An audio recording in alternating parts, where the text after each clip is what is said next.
Anna Kendrick's directorial debut, Woman of the Hour, is set in 1970s Los Angeles when an aspiring actress played by Kendrick crosses paths with the serial killer played by Daniel Zavato on the set of a popular show, The Dating Game. What's going on, Flix Talkers? Welcome back to another movie review. Here to talk to you guys about Netflix's original film, Woman of the Hour, which once again is the directorial debut of Anna Kendrick and written by Ian McDonald. And I'm going to let you guys know if this movie is for you, if it's worth your time, and what I thought of this film overall in a non-spoiler review. But before we get into it, make sure to hit that big thumbs up to support the channel and consider subscribing today for more reviews like this, movie reactions, and live streams 3 times a week here on the channel. All right, now first and foremost, we are talking about a real life serial killer in the 70s, which reign of terror spread about 10 years before they caught this guy. Now, I don't know much about this killer, Rodney Alcala. You guys let me know more information in the comments below, but this is who this film is based around and the victims at hand,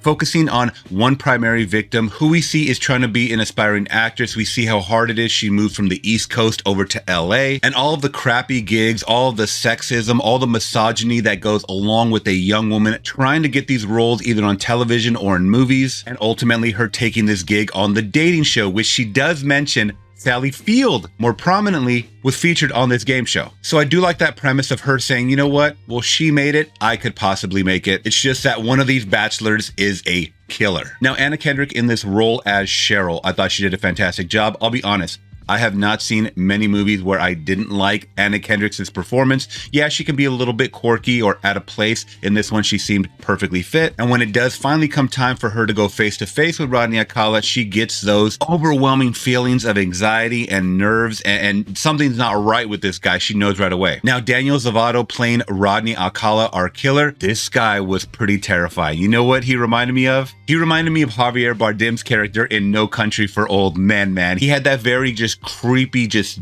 deadpan stare when he was getting ready to kill his victims. And he could also be debonair and very sweet and tell these girls whatever they want to hear. And that is the worst kind of killer, a smooth criminal, so to speak. Now, interspliced through this story of the dating game, we get to see flashbacks of Alcala's victims, and that is the most terrifying part. The introduction to this film is one of his victims, and it really just set the tone of things to come. Now, going behind the camera of how all of this story was shown to us, I think Anna Kendrick did a perfect job of laying out once again how sweet, how debonair this guy could be as a talker, and then find out that he is such a brutal killer, where they really do a good job of showing these girls in peril, or at least giving a little bit of their backstory in despair. So when they do feel the wrath of Rodney Alcala, you feel for it so much more, because you're like, oh, they were cut down in their prime. They already have a terrible past, and you're seeing it all unfold on camera. Now, I know it's October. I know it's spooky season, but sometimes these crime type of films